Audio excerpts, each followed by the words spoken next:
Hello, അമ്മ മനസ്സിൻ്റെ പുതിയൊരു എപ്പിസോഡിലേക്ക് എല്ലാവർക്കും സ്വാഗതം. ചാനൽ ആദ്യമായിട്ട് കാണുന്നവരാണെങ്കിൽ ഒന്ന് സബ്സ്ക്രൈബ് ചെയ്തിട്ട് ലൈക്ക് ചെയ്യണേ. അപ്പോൾ മേഘ നേരെ മുറിയിലേക്ക് വന്ന് പൊട്ടി പൊട്ടി കരയാണ്. ആ സമയത്ത് മുത്തശ്ശി വന്നിട്ട് മേഘയോട് പറയുന്നുണ്ട്, എത്ര ധൈര്യം ഉണ്ടായിട്ടാ ആ മനീഷ് നിന്നെ കൊല്ലുന്നൊക്കെ പറഞ്ഞത്.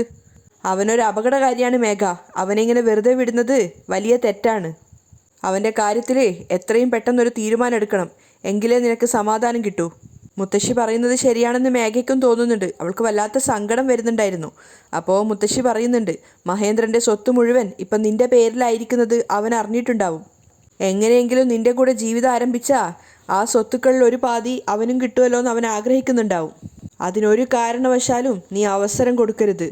ഇന്ന് ഇങ്ങനെ ചെയ്ത ഒരുത്തൻ നാളെ നിൻ്റെ അടുത്തുനിന്ന് പ്രിയയെ തന്നെ തട്ടിക്കൊണ്ടുപോകും. അതുകൊണ്ട് അവനെ മുളയിലേ നുള്ളി എറിയണം. പറഞ്ഞില്ല എന്ന് വേണ്ട. മുത്തശ്ശി മേഘയ്ക്ക് ഉപദേശം കൊടുക്കുകയാണ്. മുത്തശ്ശി പറഞ്ഞതൊക്കെ ശരിയാണെന്ന് മേഘയും അംഗീകരിക്കുന്നുണ്ടായിരുന്നു. അവളും മനീഷിൻ്റെ കാര്യത്തിൽ ഒരു തീരുമാനം എടുക്കാൻ വേണ്ടി തന്നെയാണ് ചിന്തിക്കുന്നത്. അതേസമയം സിദ്ധാർത്ഥ് പുറത്തേക്ക് പോകാൻ വേണ്ടിയിട്ട് കാറിൻ്റെ ഡോറ് തുറക്കുന്ന സമയത്താണ് ചന്ദ്രിക പിന്നീന്ന് വിളിക്കുന്നത്, സിദ്ധു സർ. സിദ്ധുവിന് ചന്ദ്രികയോടുള്ള ദേഷ്യം പോയിട്ടുണ്ടായിരുന്നില്ല. അതുകൊണ്ട് തന്നെ അവൻ കുറച്ചൊരു സീരിയസ് ആയിട്ടാണ് ചോദിക്കുന്നത്, എന്താ?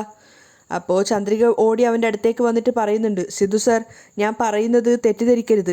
സിദ്ധാർത്ഥ് വലിയ താല്പര്യം കൊടുക്കാതെയാണ് ചന്ദ്രികയെ കേൾക്കുന്നത്. അപ്പോൾ ചന്ദ്രിക വീണ്ടും പറയുന്നുണ്ട്, വാസുമാമനും ജ്യോതിക്കും വഴിവിട്ട ബന്ധമുണ്ടെന്ന് ഞാൻ പറഞ്ഞത് സത്യമാണ്. ജാനകി അമ്മായിയുടെ കാണാതെ പോയ ചെയിന് ജ്യോതിയുടെ കയ്യിലാണുള്ളത്.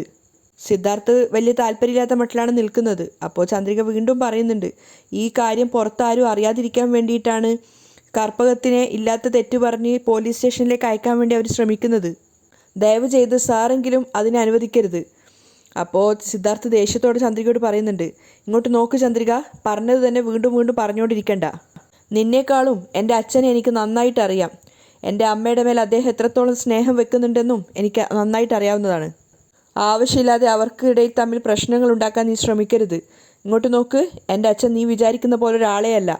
അപ്പോൾ ചന്ദ്രിക പറയുന്നുണ്ട്, അയ്യോ, ഞാൻ പറയുന്നത് ജാനകി അമ്മായി വിശ്വസിക്കാത്തത് എനിക്ക് മനസ്സിലാക്കാം. പക്ഷേ സാറ് മനസ്സിലാക്കാത്തതാണ് എനിക്ക് വല്ലാത്ത ടെൻഷൻ ഉണ്ടാക്കുന്നത്. അപ്പോൾ സിദ്ധു വീണ്ടും ചന്ദ്രികയ്ക്ക് പറഞ്ഞു കൊടുക്കുകയാണ്, ഇങ്ങോട്ട് നോക്കൂ ചന്ദ്രിക, എൻ്റെ അച്ഛനും ജ്യോതിയും ഫാമിലി ഫ്രണ്ടാണ്. അവരൊരു പക്ഷേ പൊതുസ്ഥലങ്ങളിൽ പലയിടത്ത് വെച്ചും സംസാരിക്കുന്നുണ്ടാവും. കുറച്ചധികം ഇൻറ്റിമേറ്റ് ആയിട്ടായിരിക്കും സംസാരിക്കുന്നുണ്ടാവുക.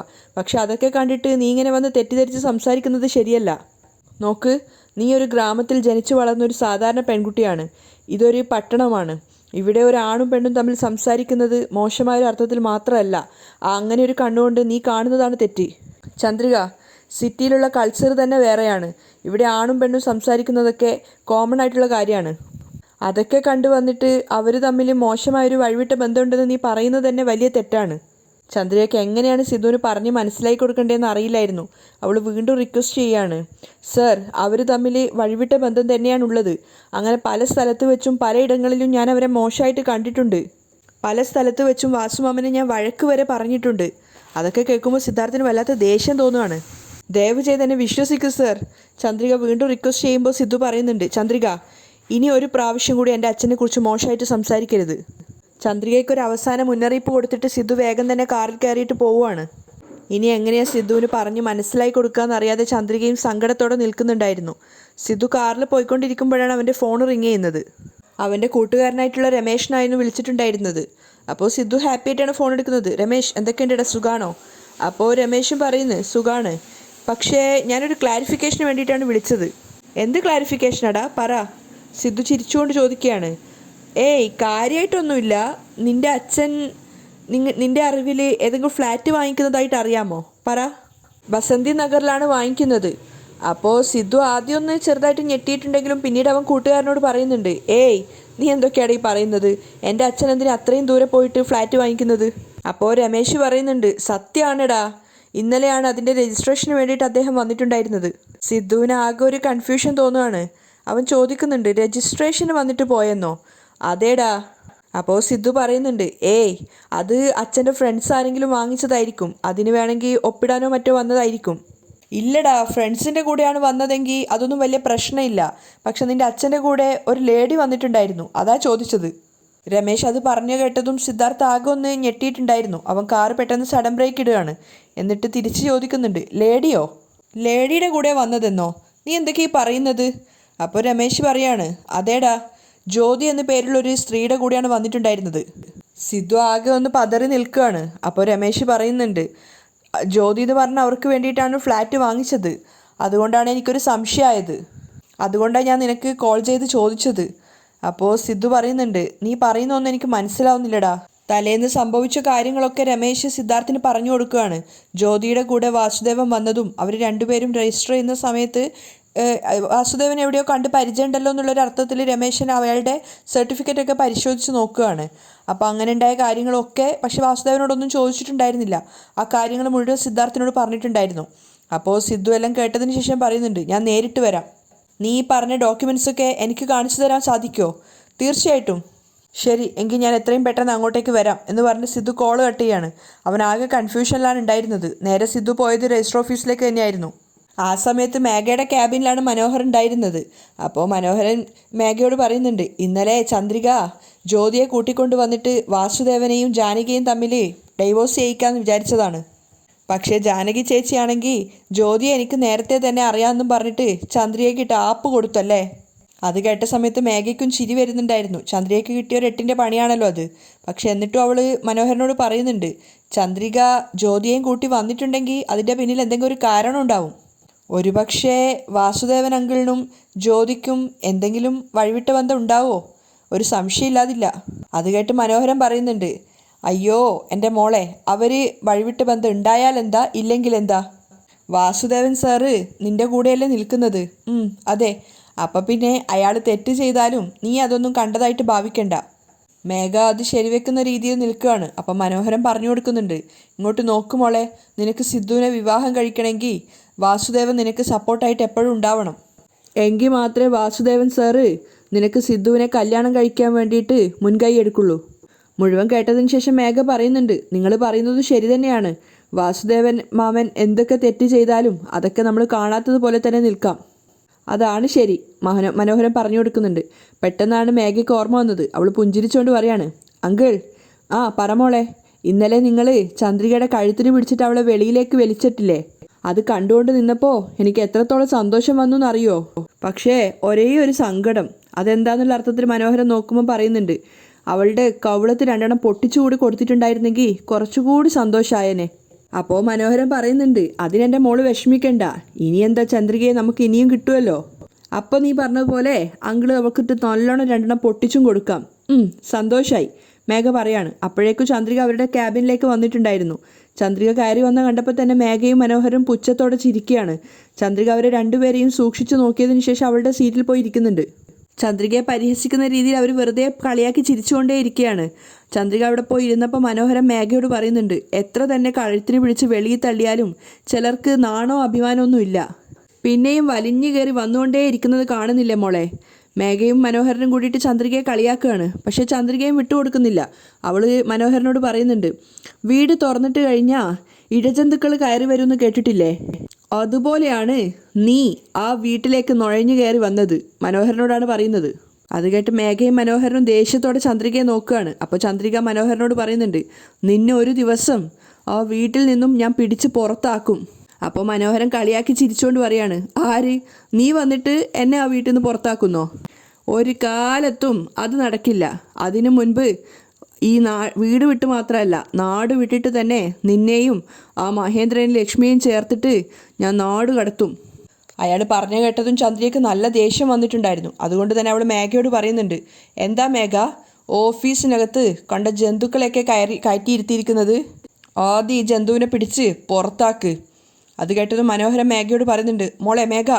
അപ്പോൾ മേഘയും ദേഷ്യത്തോട് ചന്ദ്രികയോട് പറയാണ്, ഇങ്ങോട്ട് നോക്ക് ചന്ദ്രിക, എൻ്റെ അങ്കിളിനെ ജന്തു അത് ഇത് എന്നൊക്കെ പറഞ്ഞു കഴിഞ്ഞാൽ നിനക്ക് അത്രത്തോളമുള്ള മര്യാദയെ കിട്ടുള്ളൂ എന്ന് നീ മനസ്സിലാക്കിക്കോ. അതിന് ചന്ദ്രിക പ്രത്യേകിച്ച് മറുപടിയൊന്നും പറയുന്നില്ല. അപ്പോൾ മേഘ ചോദിക്കുന്നുണ്ട്, അല്ല വാസു അങ്കിൾ എങ്ങനെ ഇരുന്നാലും നിനക്കെന്താടി? വലിയ ആളായിട്ട് ജ്യോതിയെ കൂട്ടിക്കൊണ്ട് വന്നിട്ട് എൻ്റെ അങ്കിളിനും ജ്യോതിക്കും തമ്മിൽ അവിഹിത ബന്ധമുണ്ടെന്ന് സ്ഥാപിക്കാൻ ശ്രമിച്ചതല്ലേ? അപ്പോൾ ചന്ദ്രിക മേഘയോട് പറയുന്നുണ്ട്, ജാനകി അമ്മായിയെ ആരെങ്കിലും മോശമായിട്ട് പറ്റിക്കാൻ ശ്രമിച്ചാൽ അത് കണ്ടിട്ട് ഞാൻ വെറുതെ ഇരിക്കുമെന്ന് വിചാരിക്കണ്ട. വാസുമാമൻ ഇപ്പോഴും ജ്യോതിയുമായിട്ട് ഒരു വഴിവിട്ട ബന്ധത്തിൽ തന്നെയാണുള്ളത്. അത് ഞാൻ തെളിയിക്കുക തന്നെ ചെയ്യും. അപ്പോൾ മേഘ പറയുന്നുണ്ട്, വാസു അങ്കിളിനെ കുറിച്ച് പറയരുത്, അയാൾ നല്ലൊരു വ്യക്തിയാണ്. അത് കേട്ടതും ചന്ദ്രിക പരിഹാസത്തോടെ പറയാണ്, അതെ അതെ, നിന്നെപ്പോലെ വളരെ നല്ല വ്യക്തിയാ. മേഘയ്ക്ക് മനസ്സിലായി അത് തന്നെ പരിഹസിച്ചതാണെന്ന്. അതിന് പുറമെ മനോഹരൻ പറയുന്നുണ്ട്, മേഘ അവള് നിന്നെ കളിയാക്കിയത് കണ്ടില്ലേ? അപ്പോൾ മേഘ ചന്ദ്രികയോട് പറയുന്നുണ്ട്, നീ എത്ര തന്നെ തെളിയിക്കാൻ ശ്രമിച്ചാലും ജാനകി അമ്മായി അത് വിശ്വസിക്കില്ല. അത്രയ്ക്കധികം വാസുദേവൻ അങ്കിളിന് ജാനകി അമ്മായിയുടെ മേൽ സ്നേഹമുണ്ട്. നിന്റെ അച്ഛനെ വാസു അങ്കിള് അപമാനിച്ചതിൻ്റെ പേരിലല്ലേ ജ്യോതിയെ കൂട്ടിക്കൊണ്ട് വന്നിട്ട് നീ ഈ ഷോ ഓഫൊക്കെ കാണിക്കുന്നത്? അപ്പോൾ ചന്ദ്രിക കൂളായിട്ട് പറയുന്നുണ്ട്, ഏതാണ് സത്യം ഏതാണ് കള്ളം എന്നുള്ളത് ഇനിയും കുറച്ചു നാൾ കൊണ്ട് എല്ലാവർക്കും മനസ്സിലാവും. അതുവരെ നിന്റെ ജോലി എന്താന്ന് വെച്ചാൽ അത് ചെയ്യാൻ നോക്ക്. മേഘയോട് പരിഹാസത്തോടെ പറയാണ് ചന്ദ്രിക. അപ്പം മനോഹരൻ പറയുന്നുണ്ട്, ഏയ് നീ എന്താ ഓവറായിട്ട് സംസാരിക്കുന്നത്? മര്യാദയ്ക്ക് സംസാരിച്ചോ, ഇല്ലെങ്കിൽ ചന്ദ്രിക നേരെ സെക്യൂരിറ്റിയെ കോൾ ചെയ്തിട്ട് ക്യാബിനിലേക്ക് വരാൻ പറയാണ്. അയാൾ വന്ന സമയത്ത് അയാളോടായിട്ട് ചന്ദ്രിക പറയുന്നുണ്ട്, ഈ ക്യാബിൻ്റെ അകത്ത് ഞാനും മേഘയും അല്ലാതെ മറ്റാരും വരാൻ പാടില്ല. ഇയാളോട് പുറത്തേക്ക് പോകാൻ പറ. അത് കേട്ടത് സെക്യൂരിറ്റി പേടിയോടെ മേഘയെ നോക്കുകയാണ്. മേഘയാണെങ്കിൽ ചന്ദ്രികയോട് പറയുന്നുണ്ട്, ഏയ് ചന്ദ്രിക, ഓരോ ക്യാബിനിൽ വന്നിട്ട് ആരോടാ പുറത്തു പോകാൻ പറയുന്നത്? നിനക്ക് ഇവിടെ നിൽക്കാൻ താല്പര്യമില്ലെങ്കിൽ നീ ഇറങ്ങി പുറത്തേക്ക് പോയാൽ മതി. അല്ലാതെ അദ്ദേഹത്തോട് ഇവിടുന്ന് ഇറങ്ങി പോകാൻ പറയാനുള്ള ഒരു അധികാരവും നിനക്കില്ല. അത് കേട്ട സമയത്ത് മനോഹരൻ ചന്ദ്രികയ്ക്കിട്ടൊരു ആപ്പ് പറയാണ്. അപ്പോൾ സെക്യൂരിറ്റിയോട് മേഘ പുറത്തേക്ക് പോകാൻ പറയുന്നുണ്ട്. സെക്യൂരിറ്റി ഇറങ്ങി പോവുകയാണ്. അപ്പോൾ ചന്ദ്രിക പറയാണ്, ഓ അങ്ങനെയാണോ, എങ്കിൽ ശരി, മനോഹരൻ ഇവിടെ ഇരിക്കട്ടെ. സിദ്ധു സാർ വന്നതിന് ശേഷം ഞാൻ അദ്ദേഹത്തോട് പറഞ്ഞോളാം. അത് കേട്ടതും മേഘയ്ക്ക് പ്രത്യേകിച്ചൊന്നും തോന്നിയിട്ടില്ല. പക്ഷേ മനോഹരൻ്റെ ഉള്ളിൽ പേടി വന്നിട്ടുണ്ടായിരുന്നു. അയ്യയ്യോ, സിദ്ധുവോ, അവൻ്റെ കയ്യിൽ നിന്ന് തല്ലു കൊള്ളേണ്ടി വരും. വെറുതെ എന്നെ കാണുമ്പോൾ തന്നെ അവൻ അടിക്കാനുള്ള ത്വരയാണ്. അതിന് പുറമെ ഇവൾ പറഞ്ഞു കൊടുത്തിട്ട് കൂടിയാണെങ്കിൽ 2 അടി കൂടുതലായിട്ട് കിട്ടും. എന്തെങ്കിലും കള്ളത്തരം മേഘ മോളോട് പറഞ്ഞിട്ട് ഇവിടുന്ന് എങ്ങനെയെങ്കിലും എസ്കേപ്പ് ആവുന്നതാണ് നല്ലത്. എന്താ ഇപ്പം പറയുക? എന്നിട്ട് മേഘയോടായിട്ട് പറയാണ്, മേഘ അങ്കിളിന് ചെറുതായിട്ട് തലവേദനിക്കുന്ന പോലെ തോന്നുന്നുണ്ട്. ഞാൻ താഴെയുള്ള മെഡിക്കൽ ഷോപ്പിൽ പോയിട്ട് മരുന്ന് വാങ്ങിയിട്ട് വരട്ടെ? മേഘ മറുപടി പറയുന്നതിന് മുന്നേ മനോഹരൻ വേഗം ചാടി എഴുന്നേറ്റിട്ട് പോവുകയാണ്. അത് കണ്ടിട്ട് ചന്ദ്രികയ്ക്ക് ചിരി വരുന്നുണ്ടായിരുന്നു. മേഘയാണെങ്കിൽ ചന്ദ്രികയ്ക്ക് മുന്നിൽ തോറ്റുപോയൊരു അപമാനത്തോടെ ഇരിക്കുകയാണ്. അതേസമയം സിദ്ധാർത്ഥ് രജിസ്റ്റർ ഓഫീസിൽ എത്തിയിട്ടുണ്ടായിരുന്നു. അവിടെ എത്തിയതിനു ശേഷം രമേശിനെ ഫോൺ വിളിച്ചിട്ട് താൻ പുറത്തെത്തിയിട്ടുണ്ടെന്ന് അറിയിക്കുകയാണ്. അപ്പോൾ രമേശ് വേഗം വന്നിട്ടുണ്ട്. ആദ്യം അവരവരെ സ്നേഹപ്രകടനമൊക്കെ കെട്ടിപ്പിടിച്ച് നടത്തുകയാണ്. അതിനുശേഷം സിദ്ധു ചോദിക്കുന്നുണ്ട്, അല്ല എത്ര മണിക്കായിരുന്നു രജിസ്ട്രേഷൻ നടന്നത്? അപ്പോഴാണ് രമേശ് പറയുന്നത്, രാവിലെ ഒരു 11 മണിയൊക്കെ ആയപ്പോഴാണിടാ. അപ്പോൾ സിദ്ധു ചോദിക്കുന്നുണ്ട്, രജിസ്ട്രേഷൻ്റെ സമയത്ത് അച്ഛൻ്റെ കൂടെ ആരാ ഉണ്ടായിരുന്നത്? ജ്യോതി എന്നൊരു ലേഡിയാണ് ഉണ്ടായിരുന്നത്. സിദ്ധുവിന് ആകെ കൺഫ്യൂഷൻ ആവുകയാണ്. അപ്പോൾ രമേശ് ചോദിക്കുന്നുണ്ട്, ആരാടാ ജ്യോതി? നിന്റെ അച്ഛനും ആ ജ്യോതിക്കും തമ്മിൽ എന്താ റിലേഷൻ? അപ്പോൾ സിദ്ധു രമേശിനോട് പറയുന്നുണ്ട്, ഡാ അത് അവർ ജസ്റ്റ് ഫ്രണ്ട്സ് മാത്രമാണ്. ഫ്രണ്ട്സാന്നൊക്കെ നീ പറയും, പക്ഷേ അവർ തമ്മിലുള്ള ആ ഒരു ഇത് വെച്ച് നോക്കുമ്പോൾ എനിക്ക് അങ്ങനെയല്ല തോന്നിയത്. മാത്രമല്ല ഫുൾ എമൗണ്ടും അദ്ദേഹമാണ് കൊടുത്തത്. വെറും ഒരു ഫ്രണ്ടിന് വേണ്ടിയിട്ട് ഇത്രയും വലിയ ലക്ഷക്കണക്കിന് രൂപയൊക്കെ ആരെങ്കിലും ചെലവിടുമോ? സിദ്ധാർത്ഥ് ഇങ്ങനെ ടെൻഷനോടെ നിൽക്കുകയാണ്. എന്തായിരിക്കും രമേശ് പറയാൻ പോകുന്നതെന്ന് ആലോചിച്ചിട്ട്. അപ്പോൾ രമേശ് പറയുന്നുണ്ട്, അതുകൊണ്ടാണ് എനിക്ക് സംശയം വന്നിട്ട് ഞാൻ നിന്നെ അപ്പം തന്നെ കോൾ ചെയ്തത്. അവനെന്താ മറുപടി കൊടുക്കണ്ടേന്ന് അറിയാതെ നിൽക്കുകയാണ് സിദ്ധു. അപ്പോൾ രമേശ് പറയുന്നുണ്ട്, എടാ ഞാൻ പറയുന്നത് നീ തെറ്റിദ്ധരിക്കരുത്. എന്തായാലും നിന്റെ അച്ഛൻ്റെ കാര്യത്തിൽ നീ ഒന്നുകൂടെ ശ്രദ്ധിക്കണം. അതെന്താ?